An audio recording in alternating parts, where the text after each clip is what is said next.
السلام علیکم دوستو۔ ہماری روزمرہ زندگی میں کچھ ایسے واقعات ہوتے ہیں جنہیں ہم فوراً نشانی سمجھ لیتے ہیں، کبھی ڈر کے ساتھ، کبھی تجسس کے ساتھ، اور کبھی بغیر سوچے سمجھے۔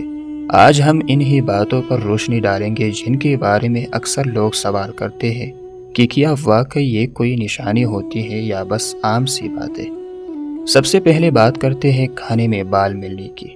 اکثر لوگ کہتے ہیں کہ کھانے میں بال ملنا کسی نحوست یا آزمائش کی نشانی ہے، حالانکہ حقیقت یہ ہے کہ یہ زیادہ تر لاپرواہی، ماحول یا صفائی کی مسائل کی وجہ سے ہوتا ہے۔ اسلام میں اس کو کسی عیبی نشانی یا بری علامت سے جوڑنے کی کوئی تعلیم نہیں، البتہ صفائی کا خیال رکھنا ضرور سکھایا گیا ہے۔ اب آتے ہیں گھر میں بلی کا بار بار آنا۔ کچھ لوگ اسے اچھا علامت سمجھتے ہیں اور کچھ برا، مگر حقیقت یہ ہے کہ بلی ایک معصوم جانور ہے جو کان سکون یا تحفظ کی تلاش میں آتی ہے۔ اسلام میں بلی کو ناپاک نہیں کہا گیا، اور اس کا آنا کسی مصیبت یا خوشخبری کی یقینی نشانی نہیں، بلکہ ایک فطری عمل ہے۔ تیسری بات ہے نہاتے وقت پیشاب آنا۔ بہت سے لوگ اس کو کمزوری یا کسی پوشیدہ مسئلے کی نشانی سمجھ لیتے ہیں، جبکہ طبی لحاظ سے گرم پانی کی وجہ سے جسم کے اعصاب ریلیکس ہو جاتے ہیں، اس سے یہ کیفیت پیدا ہو سکتی ہے۔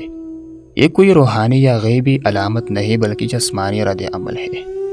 چوتھا سوال ہے رات کے وقت پیاس لگنا۔ کچھ لوگ کہتے ہیں کہ رات کے پیاس کسی اشارے یا آنے والے مسئلے کی علامت ہے، حالانکہ حقیقت میں یہ نمکین کھانا، شوگر، پانی کی کمی یا موسم کی تبدیلی کی وجہ سے ہو سکتا ہے۔ اس کو وہم کے بجائے اپنی صحت سے جوڑ کر دیکھنا زیادہ بہتر ہے۔ اور آخر میں بات کرتے ہیں کھاتے وقت چھینک آنے کی۔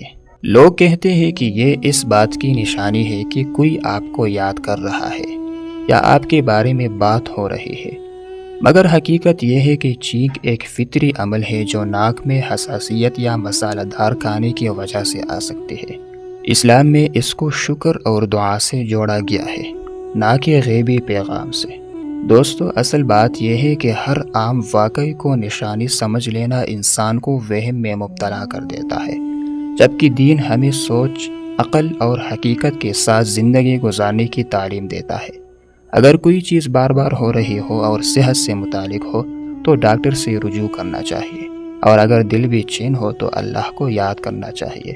آخر میں بس اتنا یاد رکھیں کہ ہر چیز نشانی نہیں ہوتی، کچھ چیزیں صرف زندگی کا معمول ہوتی ہے۔ سمجھداری یہی ہے کہ وہم اور حقیقت میں فرق پہچانا جائے۔ اللہ تعالی ہمیں درست سمجھ، مضبوط ایمان اور سکون والی زندگی عطا فرمائے۔ آمین۔